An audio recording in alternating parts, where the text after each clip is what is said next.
raised her because they helped raise us. And it was always about fighting for independence. It was about fighting for justice. It was about fighting to make sure that all people had a say in their future, in their government, an equal say. And that was in her blood.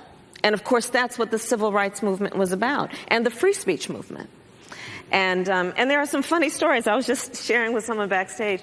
You know, so I witnessed this, as I write about in the book, you know, from my stroller's eye view. And there's a funny family story about how, so my mother's marching with the extended family. I talk about, like, Aunt Mary and Uncle Freddie in the book.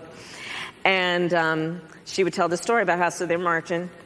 And this is back when strollers didn't really have armrests and seatbelts. So they're marching away and, you know, shouting and all of that. And then I think it was my Uncle Freddie, you know, looked down and looked in the stroller, which was empty, and said, "Where's Kamala?" And apparently they left me like a block behind. I'd fallen out the stroller.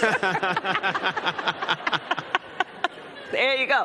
And then my mother would tell a funny story about how, like, one day and I was fussing, and you know, and so I'm fussing and fussing. It's much cuter when she would tell the story, but she'd say, so then she would look down at me and, "Kamala, what do you want? What do you want?" And I looked back up at her and I said, "Freedom."